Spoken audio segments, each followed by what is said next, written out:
Hello प्यारे बच्चों, कैसे हैं आप लोग। आशा करते हैं आपकी तैयारी बेहतर चल रही होगी। आज हम आपके समक्ष एक न्यू टॉपिक के साथ उपस्थित हैं। चैप्टर 3 में हम धारा वैद्युत पढ़ रहे थे, जिसमें आज हम पढ़ेंगे वैद्युत चालन। क्या पढ़ेंगे? वैद्युत चालन।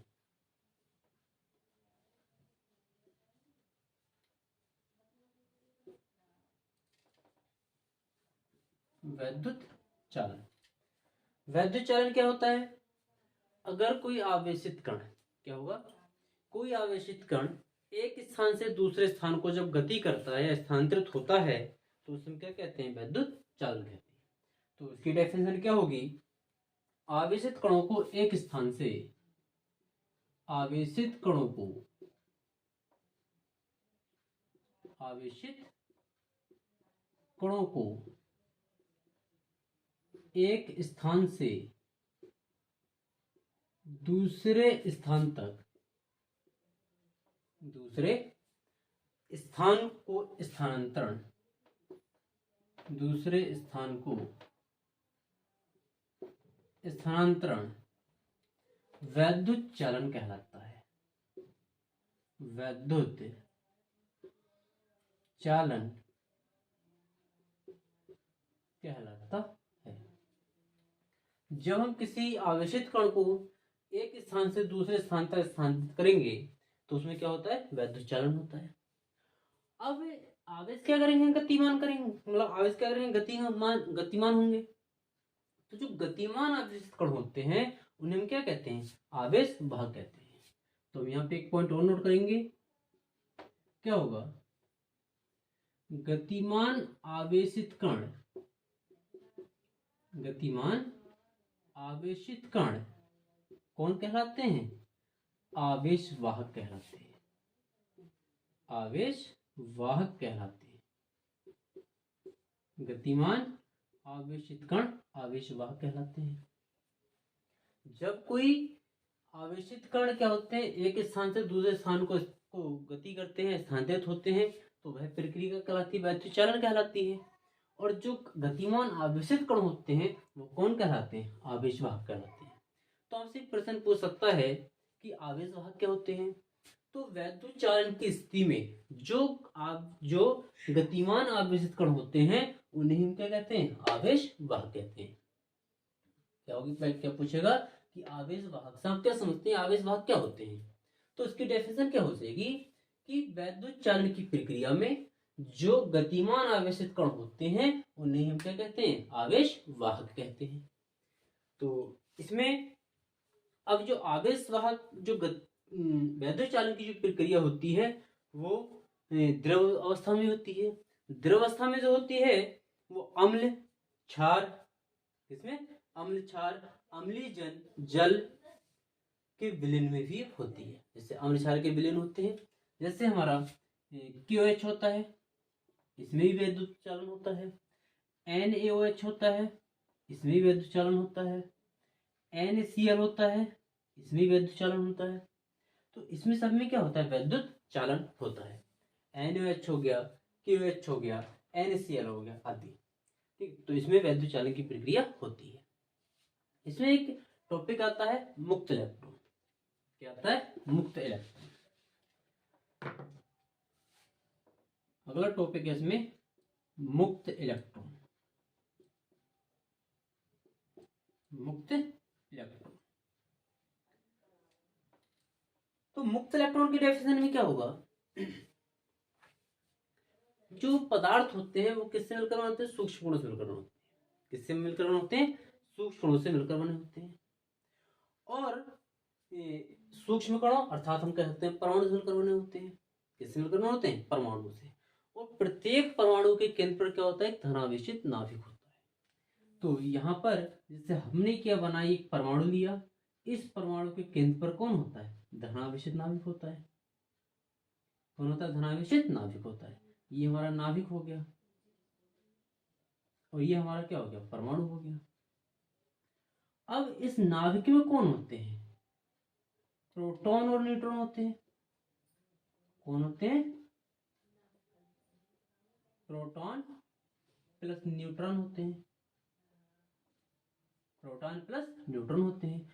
और इस नाभिक के चारों ओर जो शेष भाग ये बच रहा है, इसमें कौन गति करते हैं? इलेक्ट्रॉन इसके चारों ओर गति करते हैं। तो इस नाभिक के जो निकट वाले इलेक्ट्रॉन होते हैं वो तो क्या होते हैं? आकर्षण बल के द्वारा बंधे होते हैं, प्रबल आकर्षण बल से क्या होते हैं? बंधे होते हैं। लेकिन जो इससे दूरवर्ती इलेक्ट्रॉन हैं उनके बीच आकर्षण बल क्या लगता है? कम लगता है।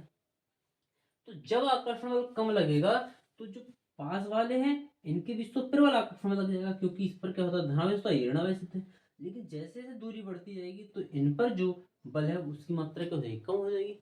तो ये जो इलेक्ट्रॉन है वो गति के लिए क्या होते हैं? स्वतंत्र होते हैं। ये जो इलेक्ट्रॉन है वो गति के लिए क्या होते हैं? स्वतंत्र होते हैं। तो जो इसके दूर नाभिक से दूरवर्ती इलेक्ट्रॉन है वही क्या कहलाते हैं? मूल इलेक्ट्रॉन कहलाते हैं। क्या कहलाते हैं? मुक्त इलेक्ट्रॉन कहलाते हैं। कौन से? जो नाभिक से दूरवर्ती इलेक्ट्रॉन होते हैं किसी भी धातु के अंदर। क्योंकि धातु जो है कोई पदार्थ है वो सूक्ष्म से मिलकर बना होता है। तो यहां से हम एक डेफिनेशन दे सकते हैं कि धातु की समान ताप व दाब की अवस्था में क्या होगा? मुक्त इलेक्ट्रॉन की परिभाषा क्या हो जाएगी? धातु की समान ताप व दाब की अवस्था में, ताप व दाब की अवस्था में, इसमें ताप व दाब की अवस्था में ही प्रचुर मात्रा में इलेक्ट्रॉन धातु के भीतर क्या करते हैं? अनियमित गति करते रहते हैं, और जिसे हम क्या बोलते हैं? मुक्त इलेक्ट्रॉन कहते हैं। तो क्या होगा? धातु की समान ताप व दाब की अवस्था में, समान ताप व दाब की अवस्था में ही प्रचुर मात्रा में, अवस्था में ही प्रचुर मात्रा में, प्रचुर अधिकतम मात्रा में, प्रचुर मात्रा में इलेक्ट्रॉन धातु के भीतर परमाणुओं में, धातु के भीतर परमाणुओं में अनियमित गति करते हैं, अनियमित गति करते हैं, अनियमित गति करते हैं। क्या होते हैं? अनियमित गति करते हैं। इन इलेक्ट्रॉन को मुक्त इलेक्ट्रॉन कहते हैं। इन इलेक्ट्रॉनों को मुक्त इलेक्ट्रॉन कहते हैं। इन इलेक्ट्रॉन को मुक्त इलेक्ट्रॉन कहते हैं। जो धातु होगी उस धातु के अंदर बहुत सारे परमाणु होते हैं, परमाणु के केंद्र पर कौन होता है? नाभिक होता है। तो नाभिक के जो निकटवर्ती इलेक्ट्रॉन होते हैं वो तो इसके द्वारा प्रबल आकर्षण बल द्वारा बंधे होते हैं, लेकिन जो दूरवर्ती इलेक्ट्रॉन होते हैं वो गति के लिए क्या होते हैं? स्वतंत्र होते हैं। और ये जो क्या करते हैं? अनियमित गति करते हैं, और इन इलेक्ट्रॉनों को हम क्या कहते हैं? मुक्त इलेक्ट्रॉन कहते हैं। अब अगर हम ये कहें कि किसी चालक की चालकता किस पर निर्भर करती है? किसी चालक की चालकता या किसी धातु की चालकता या किसी पदार्थ की चालकता किस पर निर्भर करती है? वो निर्भर करती है किस पर? मुक्त इलेक्ट्रॉन पर। तो यहां से एक बिंदु ये नोट कर लेंगे कि चालक की चालकता निर्भर करती है, चालक की चालकता निर्भर करती है, चालक की चालकता निर्भर करती है किस पर? निर्भर करती है मुक्त इलेक्ट्रॉन पर। किस पर? मुक्त इलेक्ट्रॉन पर। किसी चालक की चालकता किस पर निर्भर करती है? मुक्त इलेक्ट्रॉनों की संख्या पर। अगर किसी पदार्थ में मुक्त इलेक्ट्रॉन की संख्या ज्यादा होगी तो उसकी चालकता भी क्या होगी? ज्यादा होगी। तो उसकी चालकता भी क्या होगी? ज्यादा होगी। तो ये आपका वैद्युत चालन हो गया। और मुक्त इलेक्ट्रॉन किसे कहते हैं? धातु की समान ताप व दाब की अवस्था में प्रचुर मात्रा में इलेक्ट्रॉन क्या होते हैं? धातु के भीतर अनियमित रूप से गति करते हैं, और इन इलेक्ट्रॉनों को हम क्या कहते हैं? मुक्त इलेक्ट्रॉन कहते हैं। किसी भी चालक की चालकता निर्भर करती है वो मुक्त इलेक्ट्रॉनों की संख्या पर निर्भर करती है। यह किसमें आता है? औसत मुक्त पथ, जिसे माध्य मुक्त पथ भी बोलते हैं।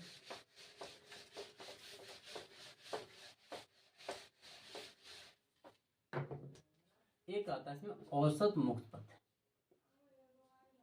औसत को हम माध्य भी बोलते हैं, माध्य मुक्त पथ। माध्य मुक्त पथ, इसकी डेफिनेशन क्या होगी? किसी भी धातु में या किसी भी पदार्थ में जब इलेक्ट्रॉन गति करते हैं, किसी भी धातु या किसी पदार्थ में जब इलेक्ट्रॉन गति करते हैं, तो उन दो, जब इलेक्ट्रॉन गति करेंगे तो आपस में क्या होते जाएंगे? टकराते हुए जाएंगे। आपस में क्या होते जाएंगे? टकराते हुए जाएंगे, क्योंकि जो इलेक्ट्रॉन है वो अनियमित गति करते हैं, तो आपस में क्या होते जाएंगे? टकराते हुए जाएंगे।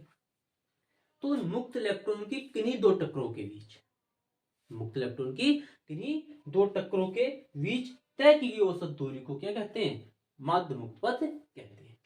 तो क्या हो जाएगा कि मुक्त इलेक्ट्रॉनों द्वारा, क्या हो जाएगा? मुक्त इलेक्ट्रॉनों द्वारा, मुक्त इलेक्ट्रॉनों द्वारा किन्हीं दो क्रमागत टक्करों के बीच, किन्हीं दो क्रमागत टक्करों के बीच,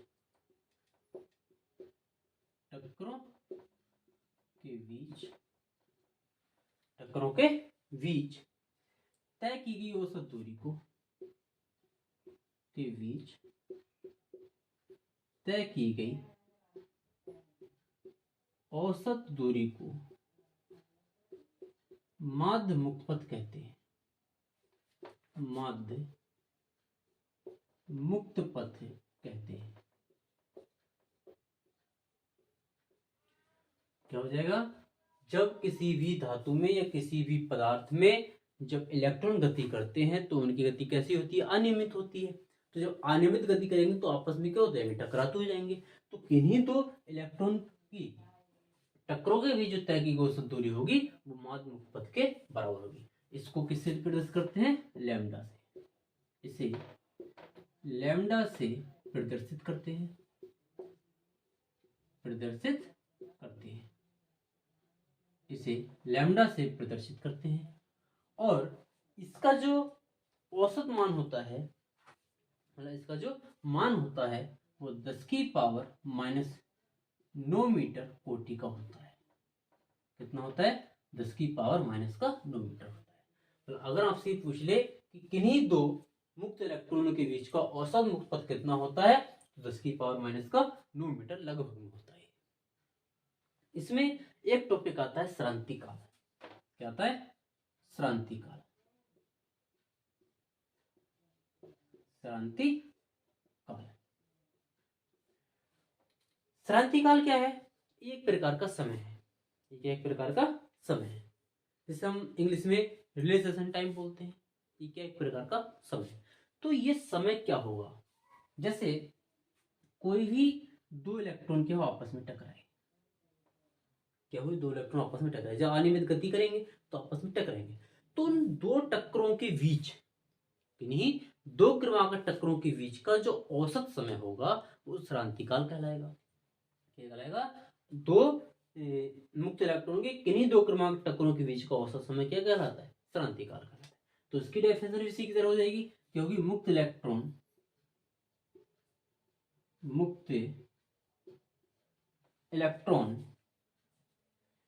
की किन्हीं दो क्रमागत टक्करों के बीच, किन्हीं दो क्रमागत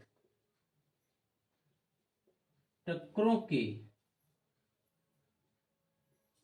बीच का औसत समय, टक्करों के बीच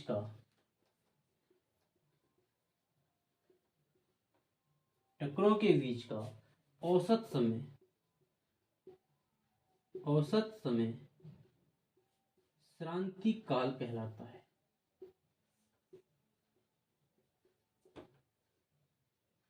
श्रांति काल कहलाता है। इसे टो से प्रदर्शित करते हैं, इसे टो से प्रदर्शित करते हैं। और किन्हीं दो टक्करों के बीच का जो औसत समय है वो 10 की घात माइनस 14 सेकंड होता है। 10 की घात माइनस का 14 सेकंड होता है। कितना होता है? 10 की घात माइनस 14 सेकंड। तो जब किसी भी धातु में या किसी पदार्थ में इलेक्ट्रॉन गति करेंगे तो उनकी गति अनियमित होगी और वो आपस में होते हैं टकराते हुए जाएंगे। तो उन दो टक्करों के बीच का जो औसत समय होगा वो सरांतिक काल कहलाएगा और उन टक्करों के बीच तय की औसत दूरी क्या कहलाएगी, माध्यमिक से पथ कहलाएगी। दोनों डेफिनेशन लगभग सेम है। यहाँ पर जो औसत माध्यमिक पथ होता है दो टक्करों के बीच का वो 10⁻⁹ मीटर होता है और जो सरांतिक काल होता है दो टक्करों के बीच का वो 10⁻⁻14 सेकंड होता है। 10⁻14 सेकंड तक इलेक्ट्रॉन क्या होंगे, एक दूसरे के संपर्क में रहेंगे और तुरंत क्या हट जाएंगे, दूर हट जाएंगे। इसमें एक आता है हमारा मुक्त इलेक्ट्रॉन का अनुगमन वेग, जिसे हम अपवाह वेग भी कहते हैं।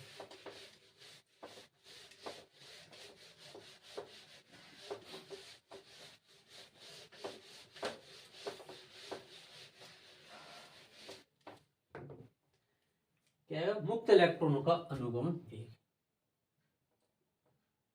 मुक्त इलेक्ट्रॉनों का अनुगमन वेग या इसको अपवाह वेग भी बोलते हैं। क्या बोलते हैं, अपवाह वेग भी इसको हम बोलते हैं। मुक्त इलेक्ट्रॉन का अनुगमन वेग या अपवाह वेग। तो इसकी डेफिनेशन क्या होगी कि मुक्त इलेक्ट्रॉन का आपने भी माध्यमिक पथ पढ़ा, सरांतिक काल पढ़ा। तो जब ये इलेक्ट्रॉन जिस नियत सूक्ष्म वेग से क्या करते हैं, गति करते हैं। किसी भी चालक में जब इलेक्ट्रॉन किसी नियत सूक्ष्म वेग से क्या करते हैं, गति करते हैं, तो उनका जो वेग कहलाता है वो अनुगमन वेग कहलाता है। क्या कहलाता है, अनुगमन वेग कहलाता है। क्या होगा, अब ये जो इलेक्ट्रॉन जो गति करेंगे सूक्ष्म नियत सूक्ष्म वेग से, वो किसके कारण, किसके प्रभाव में करेंगे, वैद्युत क्षेत्र के प्रभाव में। किसके प्रभाव में करेंगे, वैद्युत क्षेत्र के प्रभाव में। तो क्या डेफिनेशन होगी इसकी कि चालक में उपस्थित मुक्त इलेक्ट्रॉन, इसकी जो डेफिनेशन क्या होगी, चालक में उपस्थित मुक्त इलेक्ट्रॉन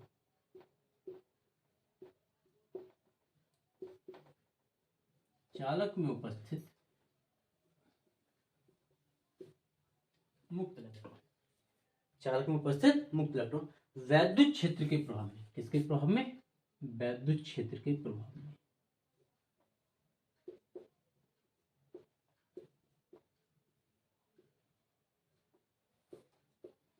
जिस नियत सूक्ष्म वेग से गति करते हैं, जिस नियत सूक्ष्म वेग से गति करते हैं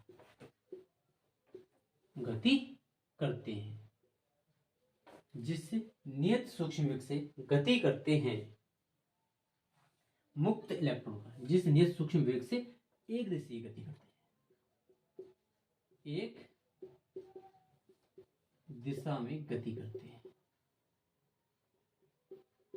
एक दिशा में गति करते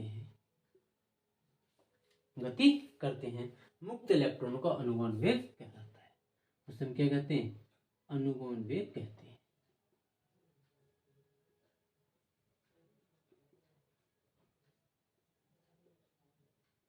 अनुगमन वेग कहलाता है। इसको किससे रिप्रेजेंट करेंगे, वीडी से। किससे रिप्रेजेंट करेंगे, वीडी से। अनुगमन वेग को हम किससे रिप्रेजेंट करेंगे, वीडी से। और जो अनुगमन वेग होता है वो 10⁻⁴ मीटर प्रति सेकंड होता है। कितना होता है, 10⁻⁴ मीटर प्रति सेकंड। इसका जो मान होता है वो ये होता है 10⁻⁴ मीटर प्रति सेकंड। ये जो मान होता है किसका होता है, अनुगमन वेग का होता है। किसका होता है, ये अनुगमन वेग का होता है। तो यहाँ पर जो वेग होता है वो सूक्ष्म होता है। क्यों होता है सूक्ष्म, बहुत धीरे धीरे चलते हैं। किसके प्रभाव में चलते हैं, वैद्युत क्षेत्र के प्रभाव में। ये सब हमको याद रखना है, किसके प्रभाव में, वैद्युत क्षेत्र के प्रभाव में। क्योंकि जब किसी चालक में धारा का प्रभाव होता है, तो इलेक्ट्रॉन होते हैं वो धारा के विपरीत दिशा में चलते हैं। अब उस धारा के कारण क्या होता है, वैद्युत क्षेत्र उत्पन्न होता है। तो वैद्युत क्षेत्र क्या करता है, इलेक्ट्रॉन के वेग को क्या करता है, कम करता है। अगर हम उस चालक को किसी वैद्युत क्षेत्र में रखेंगे तो वैद्युत क्षेत्र के प्रभाव में क्या होंगे, इलेक्ट्रॉन का वेग क्या हो जाएगा, कम हो जाएगा। तो जिस इलेक्ट्रॉन के वेग जिस सूक्ष्म वेग से वो गति करेंगे उसे हम क्या बोलेंगे, अनुगमन वेग बोलेंगे। उसे हम क्या बोलेंगे, अनुगमन वेग बोलेंगे। इसमें एक दो बिंदु हैं आपके जो आप नोट कर लेंगे, परीक्षा की दृष्टि से इम्पोर्टेंट भी रहेंगे। मुक्त इलेक्ट्रॉनों के लिए क्या आएगा, मुक्त इलेक्ट्रॉनों के लिए, मुक्त इलेक्ट्रॉनों के लिए, मुक्त इलेक्ट्रॉन के लिए नोट डाल के आप लिख लेंगे। पहला बिंदु क्या हो जाएगा, ऊष्मीय तापीय वेग। क्या होगा, ऊष्मीय या तापीय वेग। ऊष्मीय तापीय वेग मतलब मुक्त इलेक्ट्रॉनों का जो ऊष्मीय वेग या तापीय वेग कितना होता है और औसत तापीय वेग कितना होता है, आपसे दोनों पूछता है। औसत तापीय वेग कितना होता है, औसत तापीय वेग कितना होता है। तो यहां से जो ऊष्मीय या तापीय वेग, इसको हम लिखते हैं किससे, यू से लिखते हैं, और ये हमारा यू का बार हो जाएगा। तो ऊष्मीय या तापीय वेग, इसका मान जो होता है वो 10 की पावर 5 मीटर प्रति सेकंड होता है। 10 की पावर 5 मीटर प्रति सेकंड होता है, और इसका मान जो होता है वो 0 होता है। कितना होता है, 0 होता है। अनुगमन वेग अभी आपने पढ़ा था नंबर 2 में, अनुगमन वेग कितना होता है, अनुगमन वेग वीडी से लिखा था, कितना होता है 10 की पावर 4 मीटर प्रति सेकंड होता है।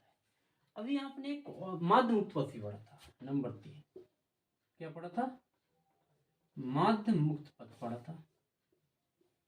माध्य मुक्त पथ लैम्डा होता है, और इसका मान आपने कितना पढ़ा था, 10 की पावर -9 मीटर पढ़ा था। और एक आपने एक बिंदु और पढ़ा था, किसका, श्रांति काल का। किसका पढ़ा था, श्रांति काल का। श्रांति काल को किससे, टो से रिप्रेजेंट करते हैं, और इसका मान कितना था, 10 की पावर -14 सेकंड था। 10 की पावर -14 सेकंड। तो ये 4 बिंदु हैं जहां से एक एक नंबर के क्वेश्चन बनते हैं ऑब्जेक्टिव में। सबसे पहले जो ऊष्मीय या तापीय वेग होता है वो 10 की पावर 5 मीटर प्रति सेकंड होता है। कितना होता है, 10 की पावर -5, वो 10 की पावर 5 मीटर प्रति सेकंड होता है। औसत तापीय वेग कितना होता है, 0 होता है। अनुगमन वेग 10 की पावर -4 मीटर प्रति सेकंड होता है। माध्य मुक्त पथ 10 की पावर -9 मीटर होता है, और श्रांति का 10 की पावर -14 सेकंड होता है। आपसे ही पूछ लेता है, यहां से जो प्रश्न बनता है इन दोनों बिंदु से, वो ये पूछ लेता है कि अनुगमन वेग तापीय वेग में कौन बड़ा होता है। तो जब आपको इसकी वैल्यू पता होगी तभी आप बता पाओगे कि इसमें कौन बड़ा है। तो इसमें जो तापीय वेग है वो बड़ा है, और बड़ा क्या, बहुत बड़ा है, क्योंकि ये 10 की घात -4 है, ये 10 की घात कितना है, 5 है। तो ये बड़ा नहीं, बहुत बड़ा है। जो मुक्त इलेक्ट्रॉन का तापीय वेग होता है वो अधिक होता है, और जो अनुगमन वेग होता है वो क्या होता है, बहुत कम होता है इसके मुकाबले, मतलब इसकी तुलना में। तो हम ये कह सकते हैं कि अगर हम किसी धातु का ताप बढ़ाते हैं, किसी धातु का ताप बढ़ाते हैं, तो उसमें उसका जो मुक्त, उसमें जो बस मुक्त इलेक्ट्रॉन है उनका वेग क्या होता है, बढ़ जाता है। उनका वेग क्या होता है, बढ़ जाता है। तो उनका जब वेग बढ़ता है, उनका जब वेग बढ़ता है, तो इलेक्ट्रॉनों का के बीच टक्करों का जो समय होता है, इलेक्ट्रॉन के बीच टक्करों का समय होता है वो क्या हो जाता है, कम हो जाता है। तो इसमें आगे हम इस पर चर्चा करेंगे कि ताप बढ़ाने पर किसी भी चालक की चालकता पर क्या प्रभाव पड़ता है। तो यहाँ पर हम आपको एक पॉइंट बता देते हैं कि किसी भी चालक का ताप बढ़ाने पर उसका तापीय वेग में वृद्धि होती है, और श्रांति काल का मान क्या होता है, कम हो जाता है। क्योंकि जब ताप बढ़ेगा और वेग, इलेक्ट्रॉन क्योंकि तीव्र वेग से जब टकराएंगे तो उनके टक्करों के बीच का समय क्या हो जाएगा, कम हो जाएगा। और टक्करों के बीच का समय श्रांति काल कम होने पर की चालकता क्या हो जाएगी, घट जाएगी। इसकी चालकता क्या होगी, कम हो जाएगी। तो इसकी हम चर्चा आगे करेंगे। इसमें नेक्स्ट टॉपिक है आपका अनुगमन वेग तथा धारा, वैद्युत धारा में संबंध। अनुगमन वेग तथा वैद्युत धारा में संबंध।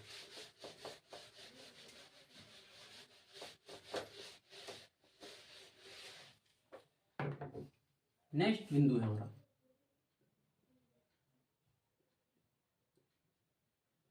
अनुगमन वेग वीडी तथा वैद्युत धारा में संबंध।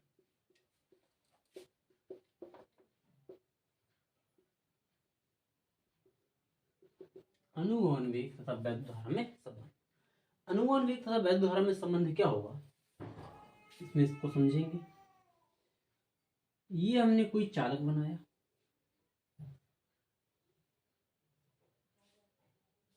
ये क्या है, कोई चालक है जिसको एक बैटरी से जोड़ दिया,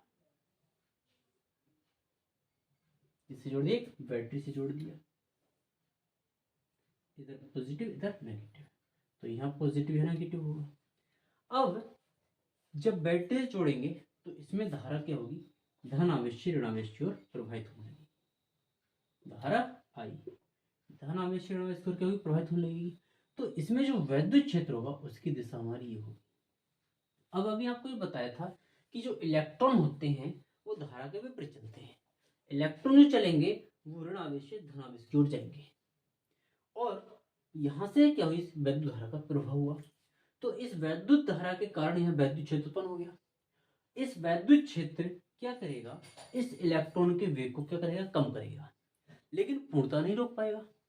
तो ये जो वैद्युत क्षेत्र है इसके प्रभाव में जो इलेक्ट्रॉन है वो इस चालक में क्या होंगे, एक नियत सूक्ष्म वेग से गति करने लगेंगे।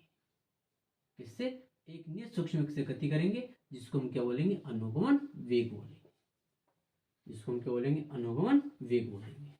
तो इसके अंदर जो धातु है, इसके अंदर जो इलेक्ट्रॉन है वो इस वैद्युत क्षेत्र के प्रभाव में बहुत सूक्ष्म वेग से गति करेंगे, जो क्या कहलाएगा, अनुगमन वेग वीडी कहलाएगा।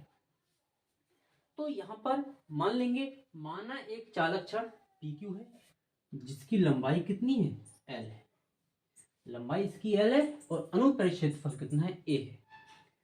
चालक के प्रति एकांक आयतन में इलेक्ट्रॉन है, क्या मान लेंगे, प्रति एकांक आयतन में इलेक्ट्रॉन, आयतन में मुक्त इलेक्ट्रॉन कितने, N। इसके प्रति एकांक आयतन में मुक्त इलेक्ट्रॉन की संख्या कितनी, N।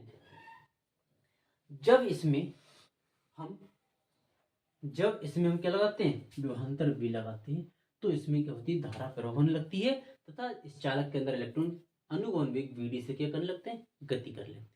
और थोड़ी इसकी एक बार फिर से सुन लेंगे। माना एक चालक छड़ PQ है जिसकी लंबाई L है तथा अनुप्रस्थ क्षेत्रफल कितना, A है, अनुप्रस्थ क्षेत्रफल कितना है, A। चालक के प्रति एकांक आयतन में मुक्त इलेक्ट्रॉन कितने हैं, N। चालक के सिरों पर, जो चालक छड़ है इसके सिरों पर विभवांतर V लगाने पर इसमें I धारा क्या होती है, प्रवाहित होने लगती है, और जिससे इस चालक के अंदर जो इलेक्ट्रॉन है, मुक्त इलेक्ट्रॉन, वो अनुगमन वेग VD से क्या करने लगते हैं, गति करने लगते हैं। तो हमें क्या निकालना है कि इस चालक के अंदर कितने आवेश होंगे, इस चालक के अंदर जो आवेश है वो कितना होगा, जो चालक PQ है इसके अंदर आवेश कितना होगा। तो आवेश का आपने फॉर्मूला पढ़ा था, क्या लेंगे, चालक में उपस्थित कुल आवेश,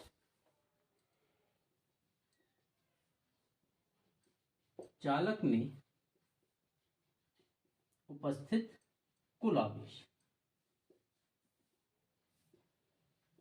आवेश को हम किससे लिखते हैं, Q से लिखते हैं। तो Q बराबर कितना पढ़ा था हमने फॉर्मूला, Ne। E क्या है, इलेक्ट्रॉनों की संख्या, E क्या है, इलेक्ट्रॉन पर आवेश, N क्या है, इलेक्ट्रॉन की संख्या।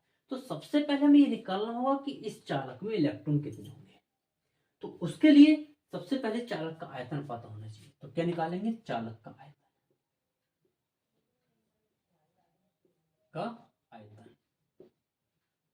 आयतन बराबर क्या होगा, क्षेत्रफल गुणा लंबाई। अगर हम क्षेत्रफल गुणा इसकी लंबाई से कर देंगे तो इस पूरे चालक का आयतन निकल आएगा। और प्रत्येक अंक आयतन में मुक्त इलेक्ट्रॉन कितने, N। तो क्या निकालेंगे, कुल इलेक्ट्रॉन की संख्या, कुल इलेक्ट्रॉन बराबर, कुल इलेक्ट्रॉन क्या होगा, कैपिटल N होगा। क्या होगा, प्रत्येक अंक आयतन में इलेक्ट्रॉन, प्रति एकांक आयतन में इलेक्ट्रॉन गुणा चालक का आयतन, चालक का आयतन। तो N बराबर प्रत्येक आयतन में इलेक्ट्रॉन कितने, N, और आयतन कितना, A है, तो कितना हुआ, NaL। तो यहां से जो मान निकल कर आएगा वो NaLe, कितना आएगा, NaLe। ये इस चालक में उपस्थित क्या निकल आएंगे, कुल आवेश हो जाएगा, इस चालक में उपस्थित कुल आवेश हो जाएगा।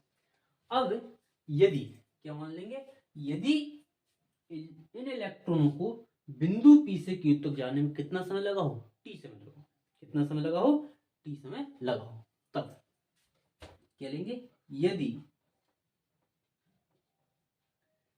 इलेक्ट्रॉन को P से Q तक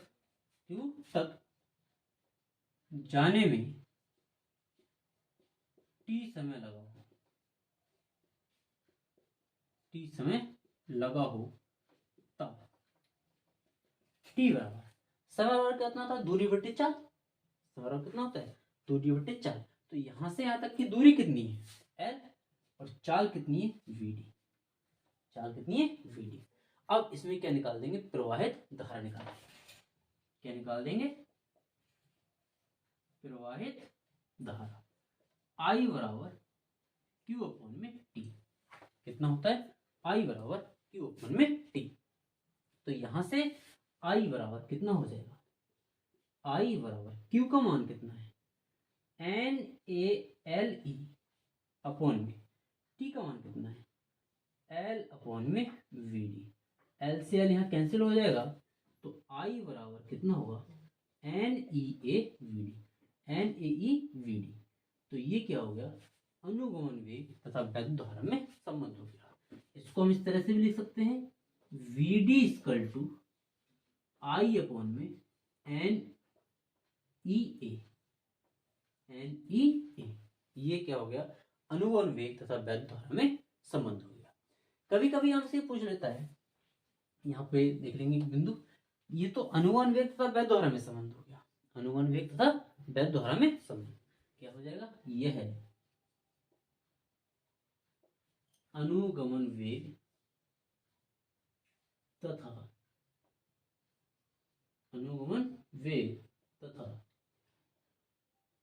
वैद्युत धारा में संबंध। इसमें वैद्युत धारा में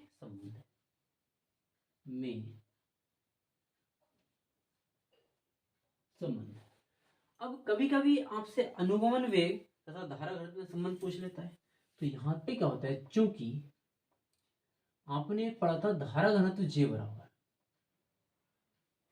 धारा घनत्व J बराबर I अपॉन में A। तो यहां से क्या हो जाएगा, इसलिए VD स्क्वायर, यहाँ पर क्या I अपॉन A, तो ये कितना हो जाएगा, J हो जाएगा, J अपॉन में NE। ये क्या हो जाएगा, अनुगमन वेग तथा धारा घनत्व में संबंध है। ये क्या होगा, अनुगमन वेग तथा धारा घनत्व में संबंध है। तो अगर आपको वीडियो पसंद आई हो तो वीडियो को लाइक कीजिए, चैनल को सब्सक्राइब कीजिए और अपने दोस्तों को शेयर कीजिए। मिलते हैं नेक्स्ट वीडियो में।